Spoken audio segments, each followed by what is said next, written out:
Praise be to God. Talagang naalala ko yung napatotoo ni Kenneth tungkol sa kuryente. Tsaka tubig. Kasi kami rin nagkaroon ng leak at nung dumating yung bill, 18,000 naman sa tubig. At talagang anong mararamdaman mo kapag may ganun kang challenge, problema? Di ba nakaka-pressure, no? Ka-pressure. At ang masakit pa, hindi alam kung saan nagli-leak at ang sabi, ide-detect pa, nasa ilalim daw ng lupa. Hahanapin pa. So talagang, bato yung namin, yung kapaligiran. So aanuhin mo yun, titibagin mo. So nakaka-pressure kapag kami mga ganong klaseng challenges sa buhay. Hindi naman natin pwedeng piliin ang problema. Di ba? Napipili ba ang problema? O problema, huwag kang lalapit sa akin pag sobrang laki. Hindi pwede. Hindi pwede yan eh. Hindi natin mapipili ang problema. Kahit malaki yan, talagang dadating yan sa buhay. Pero isa lang ang mapanghahawakan natin. Hindi tayo hahayaan ng Diyos na mabigyan ng pagsubok ng hindi natin kaya.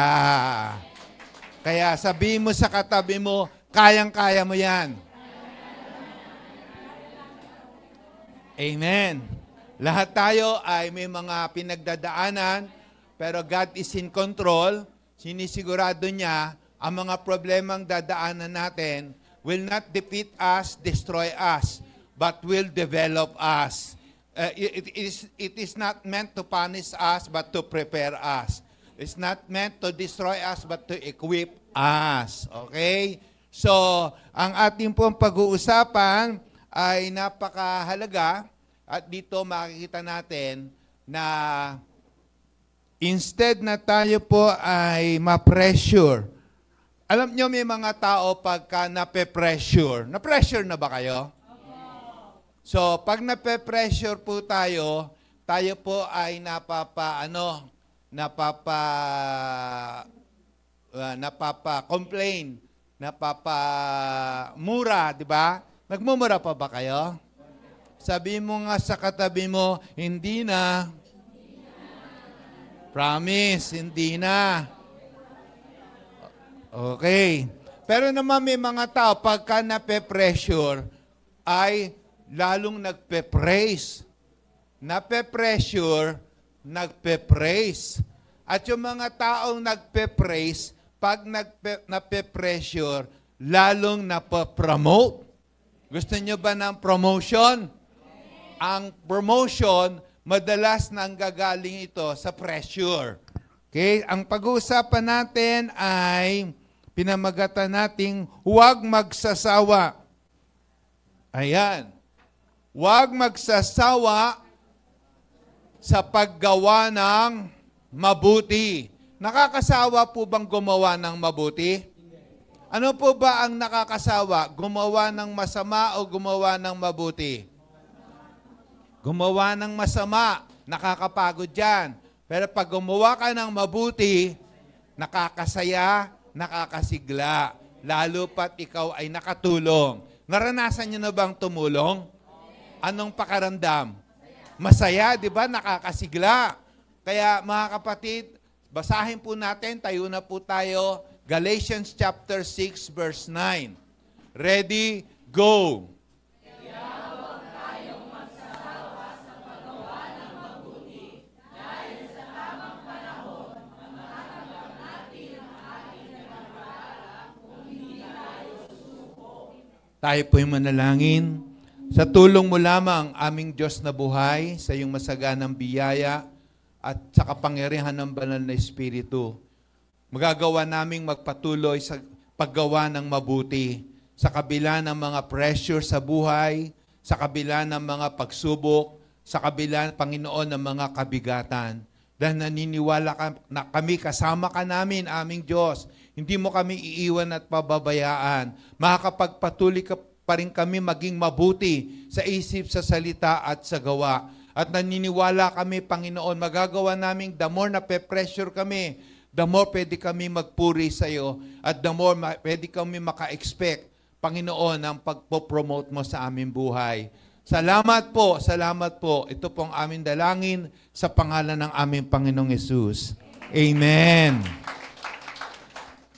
Nakikita po natin na sinabi po sa ating pong binasa na ang Diyos ay may pangako at paano nga ba tayo hindi magsasawa sa paggawa ng mabuti? Araw-araw, pwede tayong mapagod sa paggawa ng mabuti. Pwede tayong sumuko na, ay wala namang napapala. Tulong ako ng tulong, gawa ako ng gawa ng mabuti, parang di naman napapansin. Lalo na pag hindi tayo napapansin, di ba? Lalo na pag wala namang tawag dito, wala namang nagpupuri sa'yo. Wala namang nagagantimpala sa'yo. Wala namang nakakapuna, walang nakakakita. Parang darating ka sa time na sasabihin mo, parehas lang, gumawa ng mabuti at masama. Nakikita natin na walang kaibahan. Hindi mga kapatid, may kaibahan yan. Sa paggawa ng masama, ay talagang tayo'y mapapasama. Pero pag tayo gumawa ng mabuti, tayo ay mapapabuti. Alam niyo yung salitang karma? Di ba?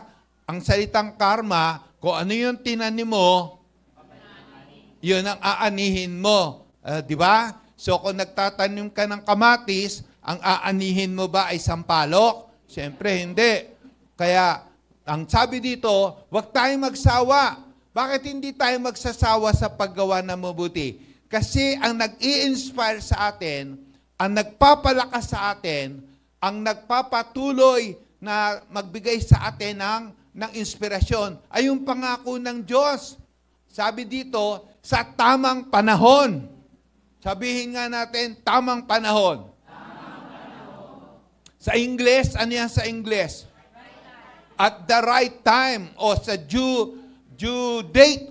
O yan, naalala nyo na si Judith.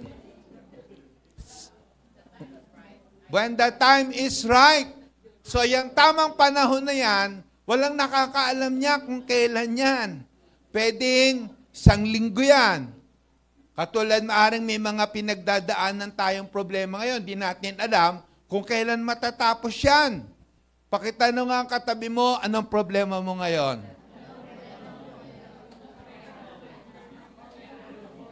Sino dito may problema sa pera? Ayan. Sino dito may utang? Hindi natin alam kung kailan matatapos yung utang na yan. Pero naniniwala ba kayo? Kahit gaano kahaba ang gabi, sisikat din ang umaga? Yes. Kahit gaano kalakas ang bagyo, titigil din yan. So kahit anong bigat ng problema, kahit anong bigat ng sitwasyon, matatapos din yan. Meron lang, may tinatawag na due time. Hindi lang natin alam kung kailan matatapos. Basta ang sabi diyan, sa tamang panahon. Kinanta rin niya ni Aiza Esguera, di ba? Sa pagdating ng panahon, matatapos. Hindi, ibang lyrics ko. Sa tamang panahon. Hindi mo alam kung 1 taon, 2 taon, 3 taon. Hindi natin alam. Pero sigurado sa tamang panahon, matatanggap natin ang gantimpala. Ibig sabihin, meron palang gantimpala. Kaya mga kapatid, maniwala tayo. Hindi masasayang yung pagtitiis natin. Hindi masasayang yung pag-aantay natin. Hindi masasayang yung pananampalataya natin na merong gantimpalang nag-aantay sa mga taong gumagawa ng kabutihan. Maaring sa ngayon, parang hindi pa yan napapansin. Maaring sa ngayon, hindi ka pa nakakatanggap ng reward o gantimpala. Pero huwag ka sumuko. Magpatuloy ka lang sa paggawa ng tama, sa paggawa ng mabuti. Pagka ba may problema ka, mabigat, hindi ka na ba magsisimba? Kung mayroon ka bang mabigat na problema, hindi ka na ba magbabasa ng Bible? Hindi ka na ba magdadasal? Ang tanong, ikaw, bakit ka ba nagdadasal? Bakit ka ba nagsisimba? Ano ba yung motibo mo? Ano ba yung dahilan mo? Tulad ngayon, bakit andito ka ngayon? Bakit ka nagpunta ngayon dito? Dahil ba para pagpalain ka ng Diyos? Dahil ba para gantimpalaan ka ng Diyos? Pwede rin yun. Di ba? Pwede rin yun. Talaga naman pinapagpala ng Diyos sa mga nagtatapat sa pag-uuna sa Diyos.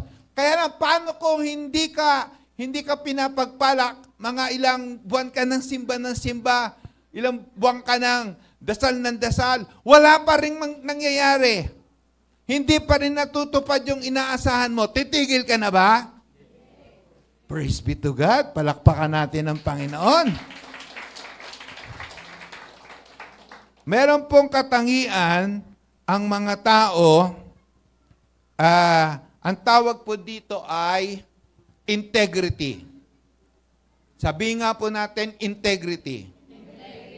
Ang ibig pong sabihin niyan, the quality of being honest.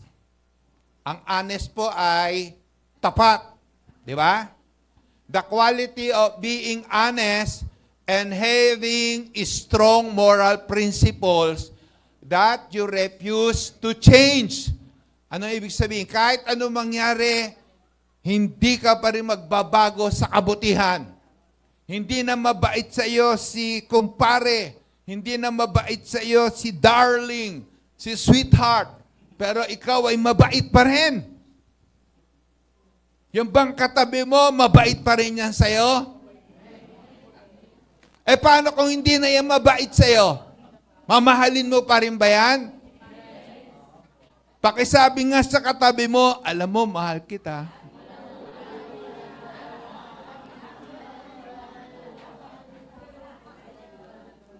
Paano yan kung katabi mo o kasama mo sa bahay, nagbabago na?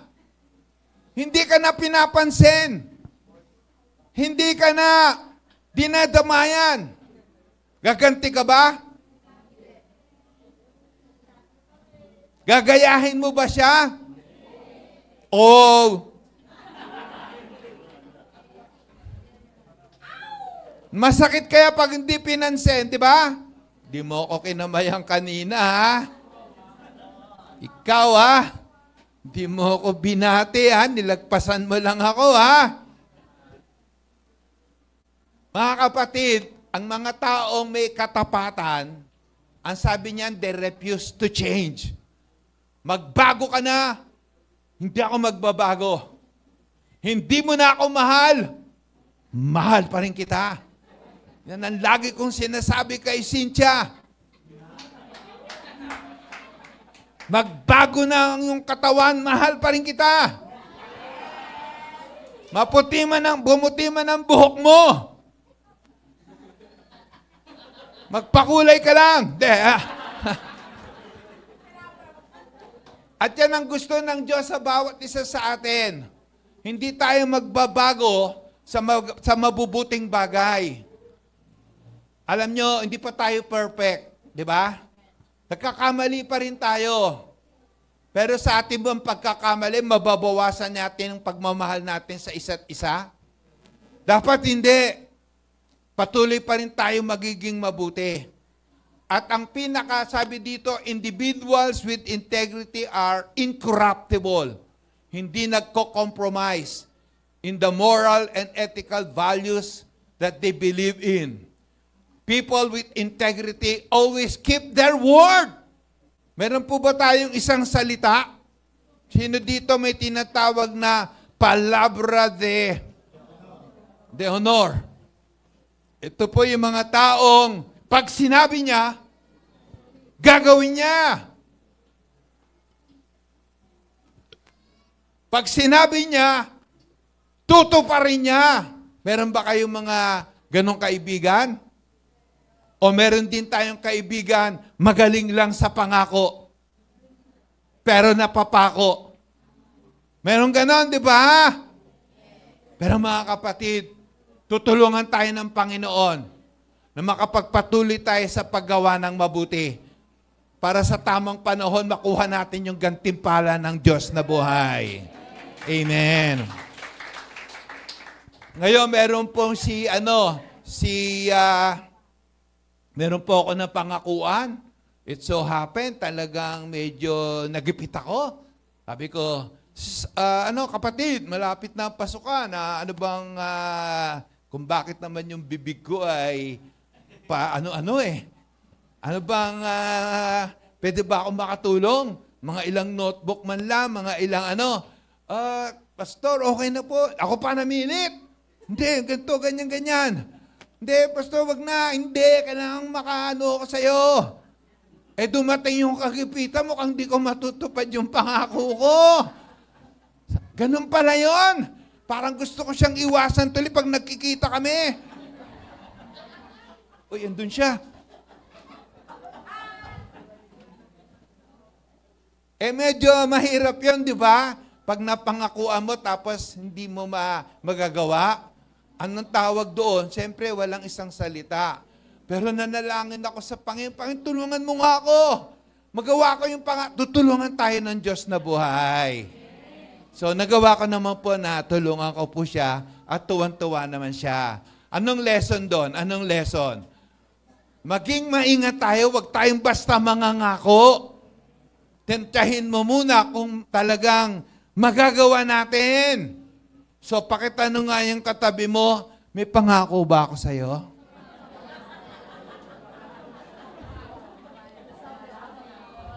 Pag sinabi kong papakainin ko kayo sa Kenny Rogers, papakainin ko kayo sa Kenny Rogers. Hallelujah! Pero pag sinabi kong wala pa tayong pang Kenny Rogers, pang ano pa lang, pang tusok-tusok lang. So, meron po dito na talagang mapanghahawakan natin. Ang Diyos ay hindi sinungaling. Sinungaling ba ang Diyos? Kapag ang Diyos ang nagsabi, gagawin niya. Pag sinabi ng Diyos, pagagalingin ka ng Diyos. Pag sinabi ng Panginoon, tutulungan ka ng Diyos. Hindi siya katulad ng tao. Ano mang sabihin niya ay kanyang gagawin.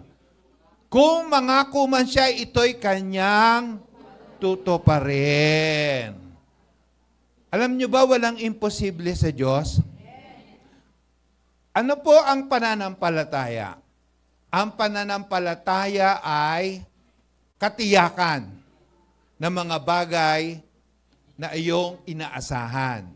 Meron kang inaasahan at meron kang pananampalataya, may katiyakan ka na mangyayari. Bakit? Ang pinapanghawakan mo ay pangako ng haring hindi marunong magsinungaling. At ang laging ginagamit dito ay isang batang paslit na mga 5 years old. Ngayon, ipagpalagay natin kayo yung 5 years old. Pwede nyo bang sabihin sa katabi mo, Daddy, Daddy, Mommy, Mommy. Halimbawa, ang tatay nyo ay si Henry C. Kilala nyo si Henry C? Daddy nyo si Henry C. Sino ba si Henry C? May-ari lang naman siya ng SM. At ang SM ay buong Pilipinas. At naririnig ko, magtatayo rin na rin sila sa ibang bansa. SM. Ngayon, yung ilang anak nila naging Christian na at uma-attend sa CCF. Kaya nakita niyo na ba yung CCF? Yung place yung worship hall ng CCF? Grabe. Si Harold. Saan si Harold?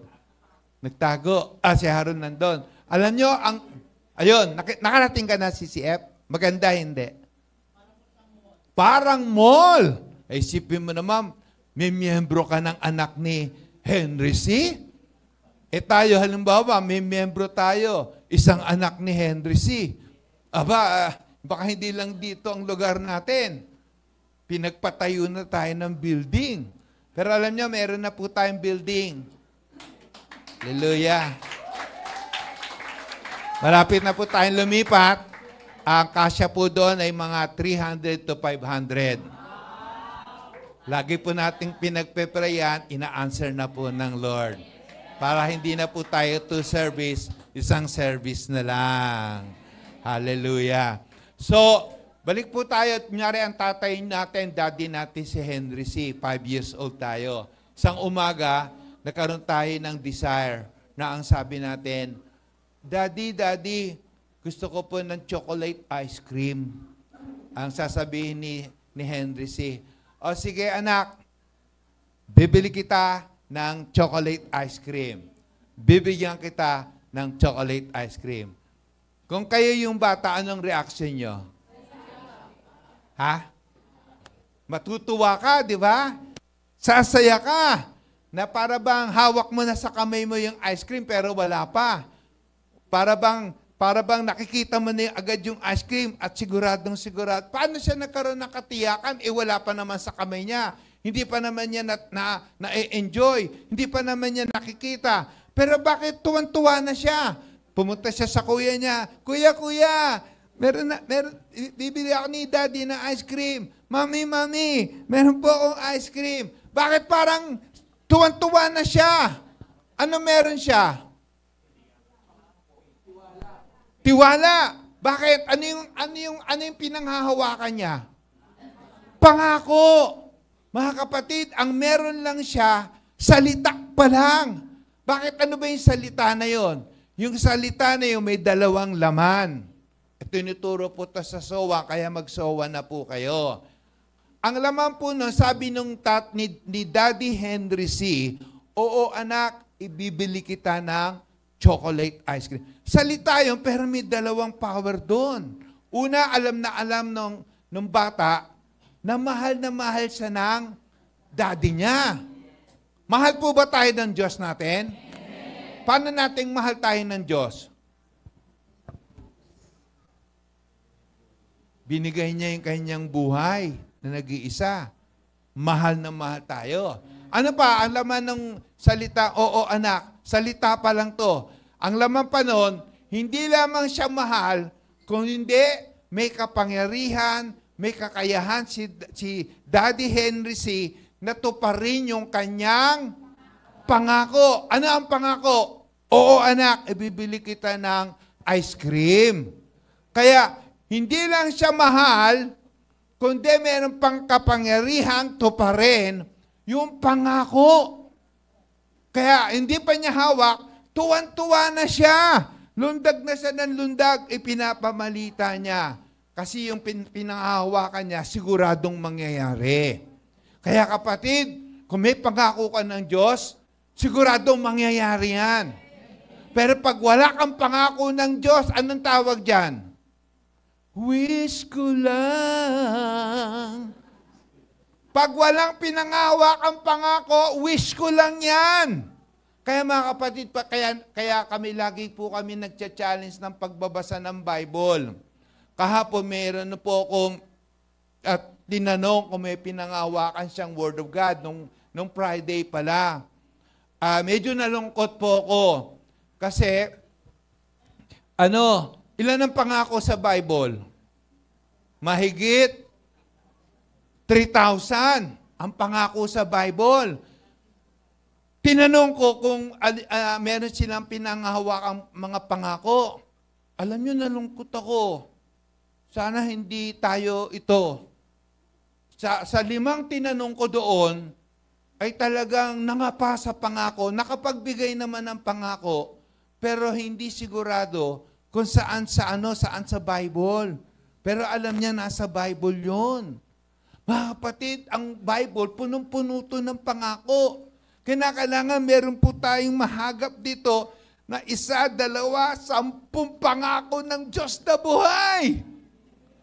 At kapag ito ay hindi wala po tayo na panghahawakan, alam nyo, delikado po ang ating pananampalataya. Ang pananampalataya ay katiyakan.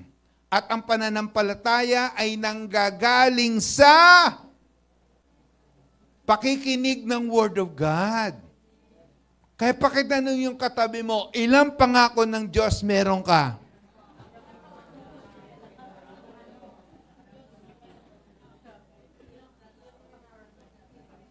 It's a challenge, mga kapatid.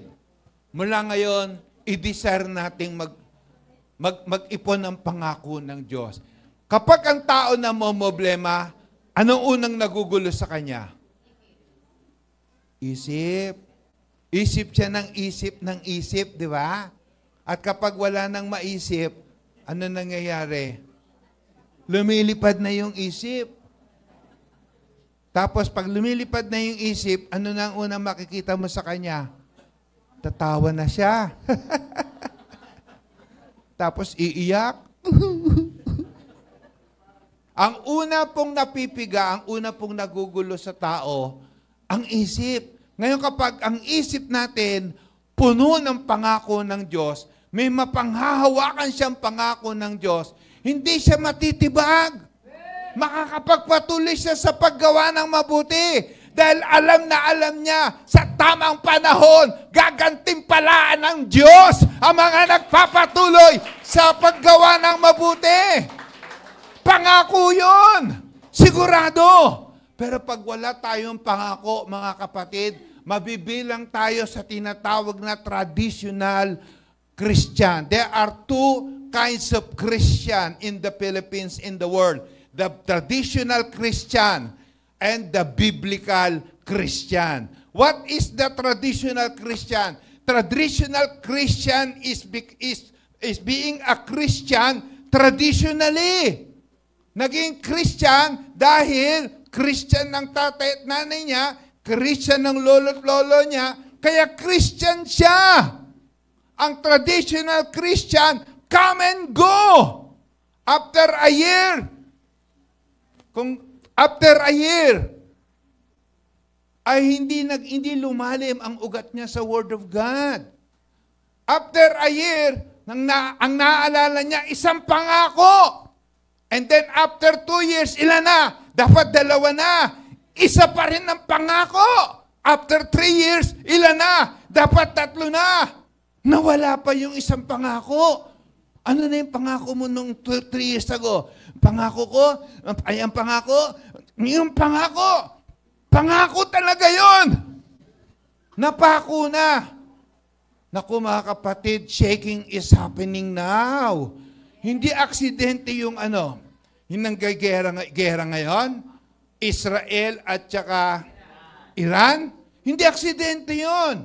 Ang kalendaryo ng mga mananampalatayang biblikal ay ang Israel.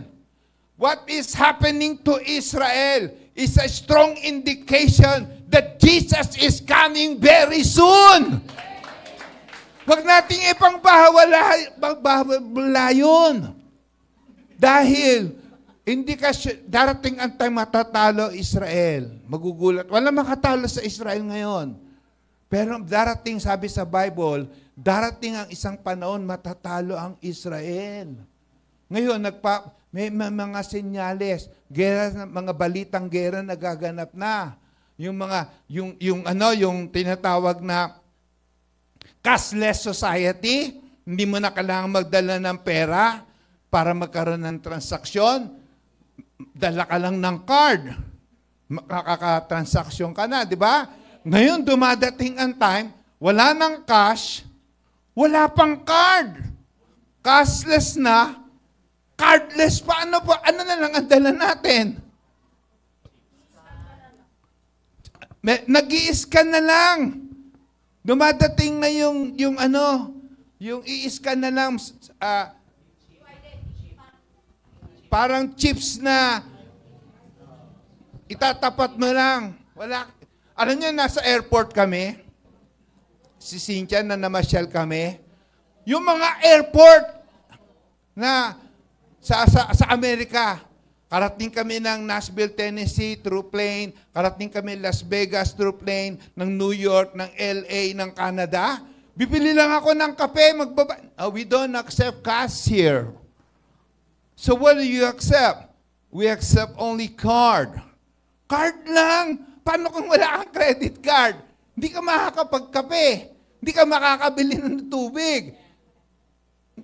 Sabi yun, but I only have cash here. No, sorry, we don't accept cash in here. Do you have card? No, I don't have any card. Papa-English tuloy ako doon. Mga kapatid, darating din ng time, wala nang card, gaganyan ka na lang. Paching, okay, you may go in. O kaya gaganon ka na lang. Okay, you can enter now. Wala nang dala-dalang ano.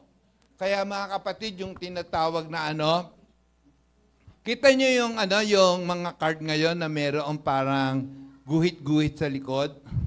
Tapos tinatapat na lang yon. Parang SIM card, no? So, mahalaga na bago dumating yung talagang ano, kahigpitan ng buhay, bago dumating talaga ang Panginoon, ang objective natin to paano tayo makakapagpatuloy gumawa ng mabuti? Una, kailangan maging matibay ka. Kailangan madatnang ka, malakas ka, masigla ka, kahit may pagsubok, pagpapatuloy ka sa Panginoon. Kahit anong mangyari, magpapatuloy ka sa Panginoon. Walang makakapagpahina sa atin, patuloy tayo sa paggawa ng mabuti. So may time pa po tayo, patuloy tayo mag-ipon ng mga pangako ng Diyos. Ngayon, meron, ayan, tama, thank you. Meron po dito sinubok ng Panginoon. Tinitingnan niya kung gaano nakatibay. Sa Job 1:9 verse 11, sumagot si Satanas. Sabi kasi ng Lord, Satanas, saan ka galing? Siyempre, panikpanag ako dito sa langit at sa lupa. Dati to nung hindi pa namamatay ang Panginoong Yesus, si Satanas nakakapag-report pa sa taas, panikpanaog siya. At sabi, napansin mo ba si Job? Wala siyang katulad, napakabuti niya. Sabi ng Panginoon kay Satanas, si Job, at that time, pinakamayamang tao. Si Job, pinakamayaman siya. Ang dami niyang alagang hayop. Ganda ng bahay ni Job. Ang laki ng pag-ari-arian niya. Ang yaman talaga ni Job. Pag binasa niyo yung Job 1, ang dami niyang utusan. Ang dami niyang mga kabuhayan. Ngayon, napansin mo ba si Job? Wala siyang katulad. Ang buti-buti niya. Ngayon, ang sabi ni Satanas, sasambahin pa kaya kayo ni Job kung wala na siyang nakukuha mula sa inyo? Sabi, no? Sasambahin pa ba raw ni Jacqueline, si Lord, si Jacqueline, sasambahin pa kaya ni Harold, sasambahin pa kaya ni Ate Cynthia Rojas si Lord, si Cap, sasambahin pa kaya ni Cap si Lord. O nga pala, malapit na eleksyon, Cap. Boto natin si Cap. Nakita niyo ba si Cap? Nakabarong? Napagkamalan siyang mayor noon. Buti na lang sinabi niya, hindi po ako mayor. Ngayon, sasambahin pa kaya natin? Pupunta pa rin kaya tayo dito? Aatin pa rin pa ba tayo dito? Magpupuri, magdadasal pa rin ba tayo? Kung wala na tayong nakukuha sa Diyos? Ang sabi diyan, sasambahin pa kaya kayo ni Diyos kung wala na siyang nakukuha mula sa...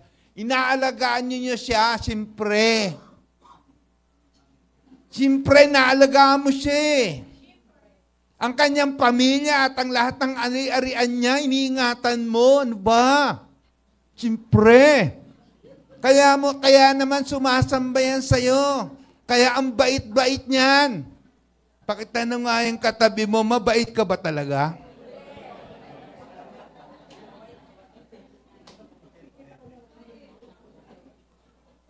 Ang sabi diyan, pinapagpalan nyo kasi ang lahat ng kanyang gawain.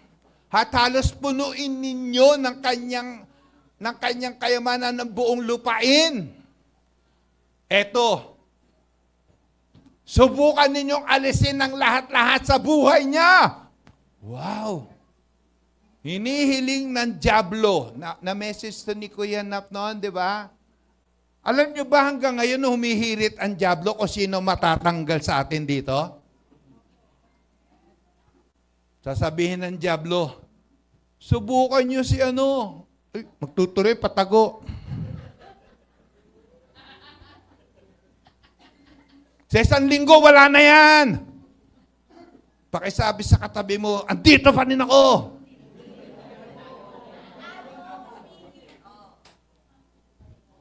Ang sabi ng dyablo, subukan nyo alisin ng lahat-lahat. Baka nga cellphone lang ang alisin nyo dyan eh. Hindi na yan magsimba. Tinanong ko yung anak ko, anak, tingin mo ba makakasurvive pa pag walang cellphone? Kasi alam niyo yung mga kabataan, di ba?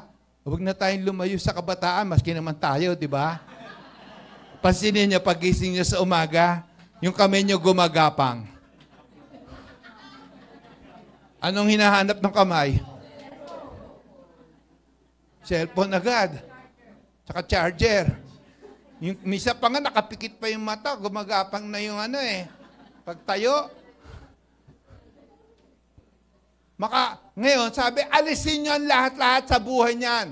At harap-harapan kayong susumpain niyan. Hallelujah. Alam nyo ba, humihirit ang dyablo araw-araw. Para yung mga upuan nyo, ako natutuwa eh. Alam ko, pag pumasok kayo, sigurado ko kung alam ko kung saan kayo uupo. May mga pangalan na kayong nilagay sa mga upuan nyo eh. Naka-reserve na yan para sa inyo eh. Pag yung bakante, ang dali nang malaman kung sino ang wala. May pangalan na. Ngayon, araw-araw hihirit ang dyablo para yung upuan mo na yung mabakante. Hindi siya papayag na tumibay ka at magpatuloy ka sa paggawa ng mabuti. Ang impyerno, hindi ginawa ng Diyos para sa tao. Ginawa ng Diyos ang impyerno para kay Satan lang at sa mga demons. Bakit doon napupunta ang tao? Sa sarili ng kapasyahan ng tao. Siya na ang namili doon. Pero lahat ginawa na ng Panginoon ng lahat, ibinigay na ng Diyos ang lahat para wag mapahamak ang tao. Pero yung tao na nagpapasya. Mga kapatid, sabi ng dyablo dito, susumpain ka niyan. Alisin mo to, alisin mo yan. Susumpain ka niyan. Pero alam nyo, nangyari? Nabasa nyo ba yung Job? Kasi yung binabasa natin sa Bible ngayon, tungkol kay Job eh. Talagang na-bless ako dito. Di dumating yung time na namatay lahat yung anak ni Job. Dumating yung time na sira ang lahat ng kabuhayan niya. Zero! Nagsimula siya sa zero. Imagine, ang natira lang. Alam niyo sino lang natira? Asawa niya. At ang sabi pa ng asawa, alam niyo kung ano sabi ng asawa? Mananatili ka pa ba sa pagiging mabuti? Patuloy ka pa ba? Sumpain mo na ang Diyos, tapos mamatay ka! Kambirang asawa yon. Siya na nga ang iniwan para magpalakas ng loob. Yung pang lumalabas, siguro sinadya ng Diyos yun. Para talagang masubok siya. Pero alam niyo, sabi ni Hope, ano sabi ni Hope? Bakit? Mabuting bagay lang ba ang kaya nating tanggapin sa Diyos? Mabuting bagay lamang ba ang kaya nating tanggapin sa Diyos? Magagandang bagay lamang ba ang kaya nating tanggapin sa Diyos? Pag pangit, hindi na natin matatanggap. Pag hindi na maganda, magre-reklamo na tayo. Pag hindi natin gusto, magsasabi na ba tayo na, ano ba Diyos? Dapat pinapagpara mo ako, nagsisimba ako linggo-linggo. Halos 10 beses ko nang nabasa ang Bible. Hindi ako uma-absent. Tumutulong ako. Nagbibigay ako ng damit. Kung mag-tithes ako, ako ang pinakamalaking mag-tithes sa aming church. Uy, humble. Hindi mo ako dapat ginaganito.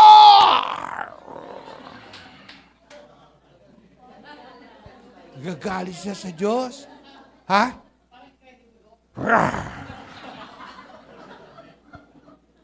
So, may mga tao pag nape-pressure, hindi na nakakapag-praise. Pero mga taong nape-pressure, lalong nagpe-praise, at lalong napopromote ng Diyos na buhay. Anong sabi ni Job? Anong sabi ni Job? Mabuti lang ba ang pwede nating tanggapin sa Diyos? Pag pangit, hindi na natin siya mapapapurihan. Anong sabi ni Job? Ang sabi ni Job, hubad akong ipinanganak sa mundong ito. Hubad din akong babalik sa Diyos na buhay. Purihin ang Panginoon. Purihin ang Diyos. Hallelujah, Lord. Isipin nyo ha, nakuha pa rin magpuri. Napakabigat nun. Napakahirap nun. Nawalan ng trabaho. Lord, ang tagal ko na sa trabahong yun. 100 years na ako doon. Kaya kailan taong ka na ba? Tapos bigla akong tinanggal. Oh. Mga kapatid, may nangyayari sa buhay natin, di natin kontrolado. Gumagawa ka ng mabuti, pero ginagawan ka ng masama. Birahin kapitbahay namin, kutulungan ko siya, halos ibigay ko na lahat. Tapos ito pa igaganti sa akin. Before there is a crown, there is a cross. Before there is a throne of victory, there is a thorn of the flesh. Thorn in the flesh. Mga kapatid, si Job, nagpuri pa rin. Meron pong isang alipin sa Amerika, itim po siya. Nagulat siya isang araw, ang ipinapakain sa kanya ng amo niya, ang palaya, na sobrang pait. Kainin mo yan, sabi nung amo niya. Aba, alam niyo, sabi nung alipin, itim, kinuha niya. Tapos kinain niya. Naubos niya!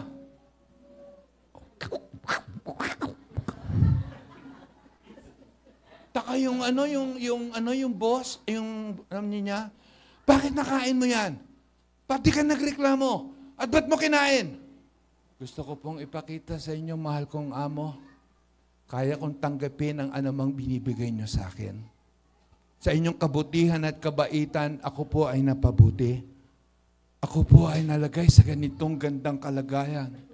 At naniniwala po ako, wala po kayong ibibigay na ikakasama ko.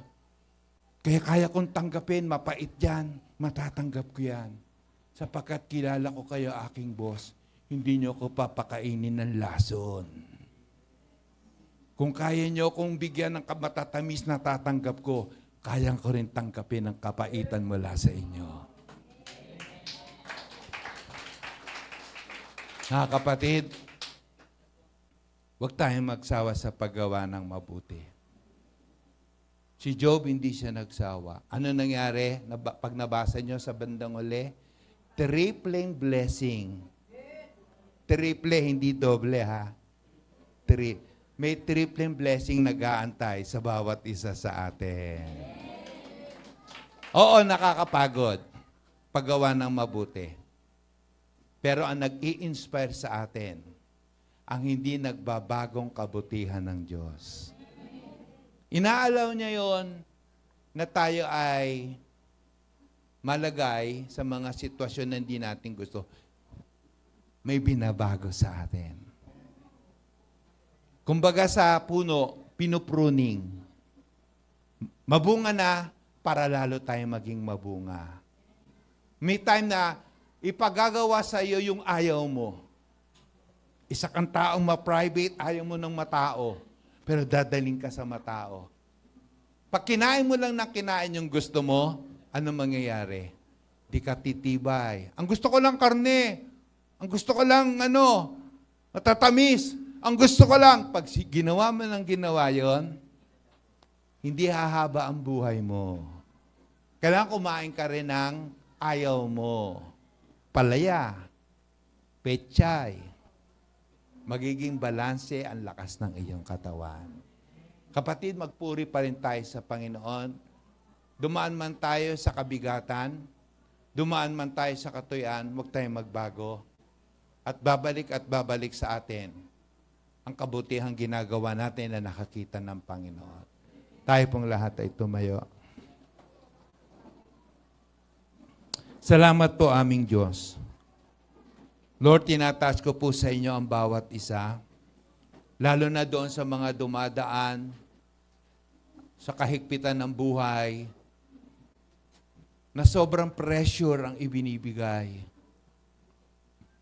Alam mo po, Panginoong Hesus, ang kinakaharap na pinagdadaanan ngayon ng bawat isa. Lord, palakasin mo ang sino man sa amin. Magpatuloy kami, O Diyos, na patuloy, O Diyos, na sinasariwa sa aming puso. May tamang panahon, gagantihan mo ng mabuti ang mga nagpapatuloy sa kabutihan, sa isip, sa salita at sa gawa. Yung mga tumutulong, patuloy na tumulong, O Diyos. Yung mga nagbibigay, patuloy na magbigay, abot sa kanilang makakaya. Yung mga nagpapatuloy sa pagpupuri, paglilingkod, magpatuloy sa pagpupuri at paglingkod. Walang makapagbago sa amin, O Diyos. Kapatid, kung may pangangailangan ka, itaas mong iyong kamay.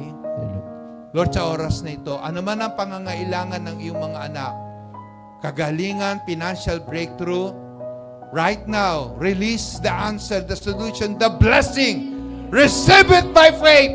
In the name of the Lord Jesus Christ, right now, receive it. Bilang gantimpala, na sa kabila ng lahat, nagpunta kayo dito para sambahin ang Panginoon.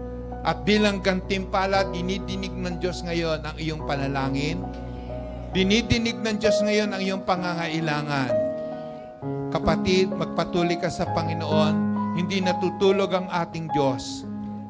Buong katapatan niyang binabantayan na matutupad niya ang pangakong pinangahawakan natin. Salamat po aming Diyos sa pangalan ng Panginoong Hesus.